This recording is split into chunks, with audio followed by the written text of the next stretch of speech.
Γεια σας παιδιά, Δημοσθένης Καρανάσιος εδώ. Σήμερα σε αυτό το βίντεο βλέπουμε και θα μάθουμε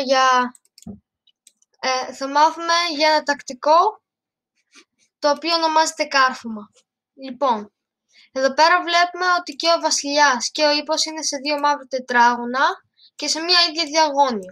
Αφού είναι σε μια ίδια διαγώνιο, μπορεί ο λευκός να εκμεταλλευτεί αυτό το γεγονός και να πάρει τον ύπο του αντιπάλου. Θα πάμε εδώ πέρα. Ο αντίπαλος αναγκαστικά θα κουνήσει το βασιλιά του, γιατί τον ύπο δεν μπορεί να το κουνήσει ούτως ή άλλως, γιατί είναι καρφωμένος. Δηλαδή, εδώ πέρα και να θέλει να κουνήσει τον ύπο του δεν μπορεί, γιατί είναι καρφωμένος όπως και ονομάζεται. Άρα αναγκαστικά κουνάει το βασιλιά. Και εδώ πέρα έχουμε έναν ελεύθερο ύπο και είναι δικός μας. Λοιπόν, εδώ πέρα έχουμε το ίδιο παράδειγμα. Παίρνουμε τον πύργο. Εδώ πέρα το ίδιο παράδειγμα με τον αξιωματικό. Εδώ πέρα όμως δεν έχουμε αξιωματικό όπως είχαμε σε παραδείγματα. Πάντως ο πύργος έχει καρφωμένο τον ύπο και το βασιλιά.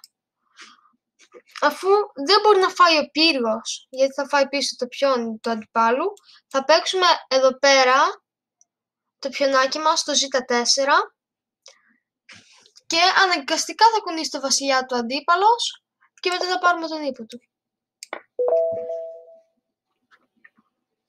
Εδώ πέρα βλέπουμε πως αυτός ο ύπος είναι καρφωμένος. Δηλαδή όταν ο αξιωματικός κόψει εδώ πέρα, δεν θα μπορέσει ο μαύρος να κόψει πίσω, γιατί είναι καρφωμένος ο βασιλιάς του.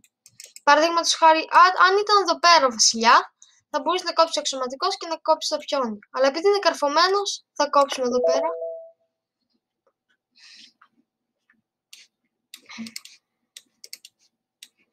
Λοιπόν, αν πάμε εδώ πέρα, πάλι καρφώνουμε. Αν πάμε εδώ πέρα, πάλι καρφώνουμε με έναν πολύ ωραίο τρόπο, κάνοντας επίθεση στο βασιλιά. Μόλις κόψουμε εδώ πέρα, ο αντίπαλος δεν μπορεί να μας κόψει με το πιόνι, γιατί είναι καρφωμένος από τον αξιωματικό μου. Σαχ και ματ. Εδώ πέρα είναι ένα πάρα πολύ ωραίο επίσης κάρφωμα. Πάμε εδώ για σαχ. Αναγκαστικά πάει εδώ πέρα ο αντίπαλος. Και μετά πάμε τον πύργο μας εδώ πέρα επίτηδες. Λοιπόν, όταν πάμε τον πύργο μας εδώ πέρα, η βασίλισσα δεν μπορεί να κουνηθεί από αυτήν εδώ τη στήλη. Με αυτό εδώ πέρα το πιόνι δεν μπορεί να κόψει τον πύργο μας, γιατί έχουμε τον αξιωματικό μας, άρα νικάμε εδώ. Μας κόβει και τον κόβουμε και νικάμε. Λοιπόν, αυτό ήταν το βίντεο μας σήμερα.